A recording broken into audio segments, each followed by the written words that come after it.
I'm embarrassed to be seen with you," she whispered at dinner. So I left her there without a word. Now her upgrade calls her a fling. She's blowing up my phone, and I couldn't care less. Hey viewers, before we move on to the video, please make sure to subscribe to the channel and hit the like button if you want to see more stories like this. Thanks. I should have known something was wrong when Sarah started making me wait in the car. It began small. We'd pull up to meet her friends, and she'd check her makeup in the mirror for the third time. "Just give me 5 minutes to say hi first," she'd say.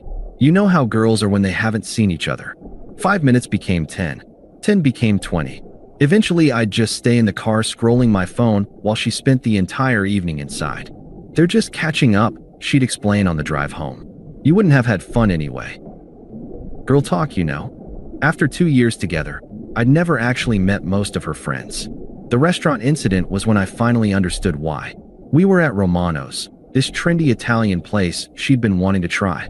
I reached across the table to hold her hand while we waited for our food. She jerked it back like I'd burned her. "Jake, seriously? What?" She glanced around nervously. "People might see us. Can you just act normal?" I stared at her. "Act normal? I'm trying to hold my girlfriend's hand. You know what I mean." She was already pulling out her phone. "God, you're so dramatic about everything. What do you mean, people might see us?"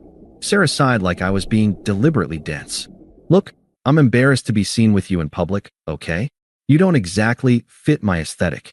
The words hit me like a slap. Your aesthetic? My image. My brand. Whatever you want to call it. She was typing on her phone now, not even looking at me. "You wouldn't understand. It's a career thing."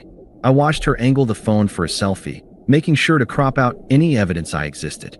The caption would probably be something about dinner for one or treating myself. "So what am I then?" I asked. "You're my boyfriend. Just not publicly." "That's not how relationships work, Sarah." "Says who?" "Plenty of celebrities keep their relationships private." "Celebrities? Not marketing coordinators from Ohio." She finally looked up from her phone. "See? This is exactly what I'm talking about. You don't get it.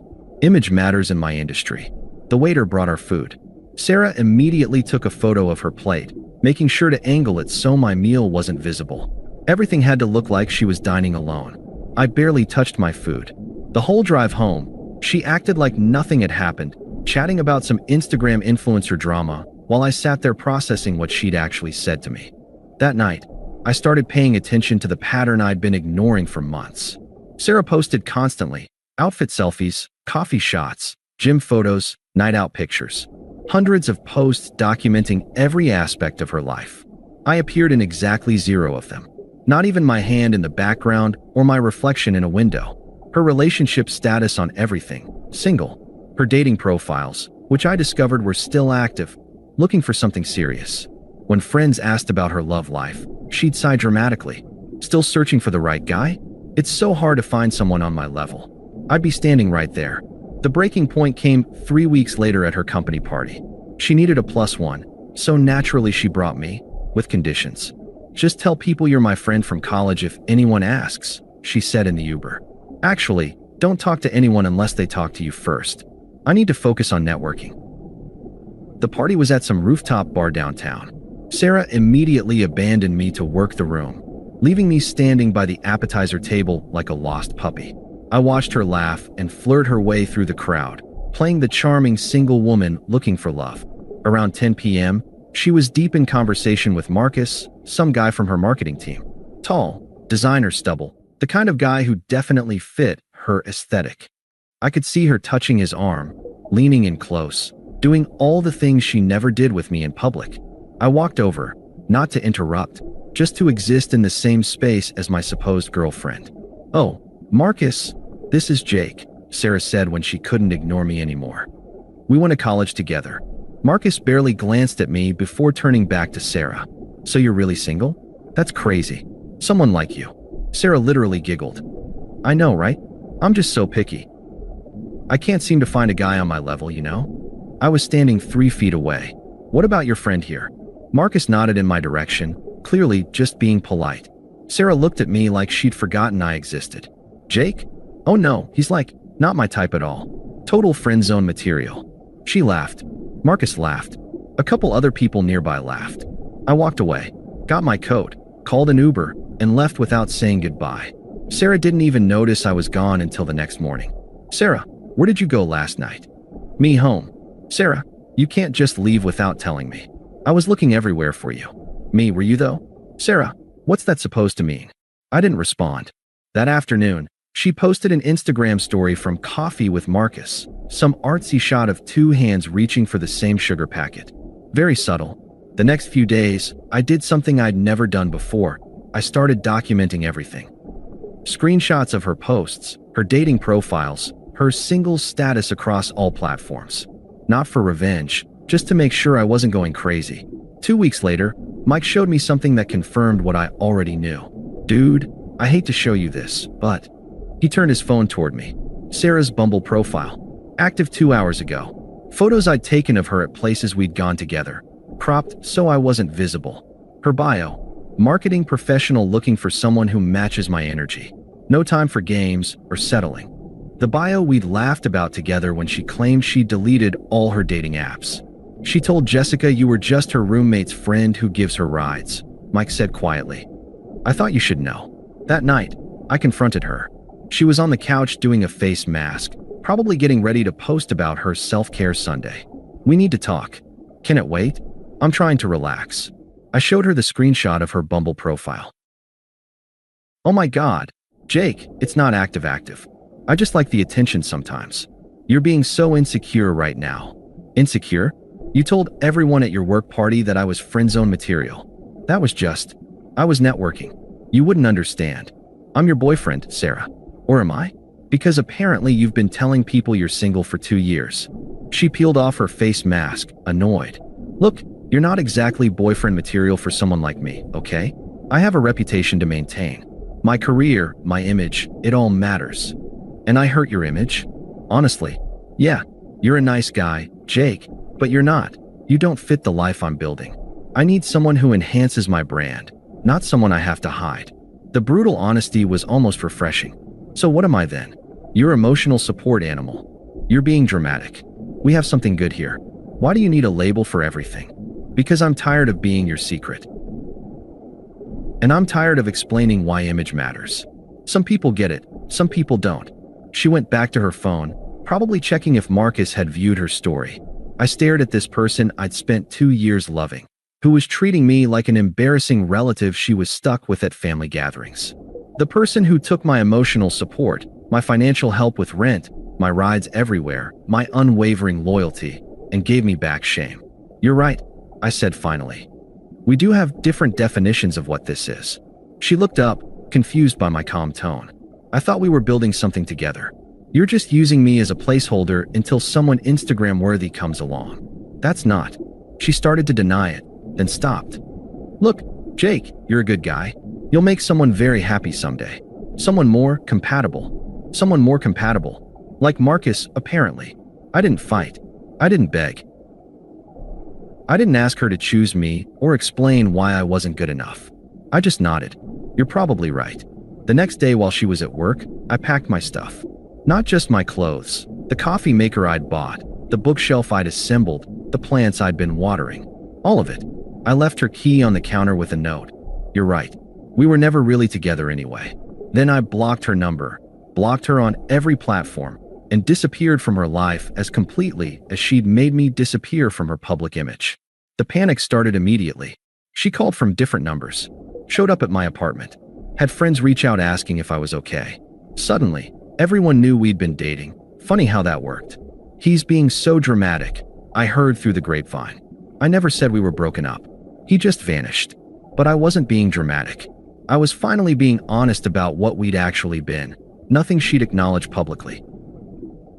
Sarah got her Instagram-worthy relationship 2 weeks later. She and Marcus became official with a professionally lit photo at some trendy brunch spot. Finally, she could post couple content without feeling embarrassed. Her caption, when you know red heart sparkles, hashtag blessed, hashtag couple goals, hashtag authentic. That was rich. For 3 months, Sarah lived her best social media life.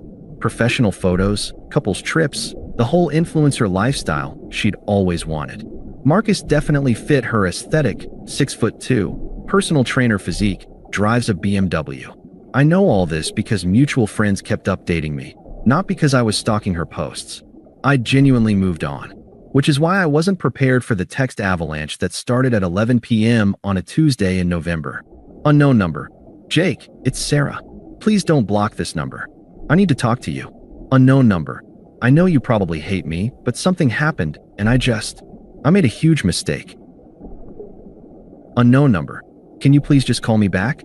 I'm really struggling here. I didn't respond, but I didn't block the number either. Part of me was curious what had finally cracked her perfect image.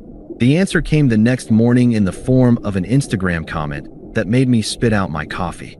Sarah had posted one of her typical couple photos with Marcus, something about Sunday vibes with my love.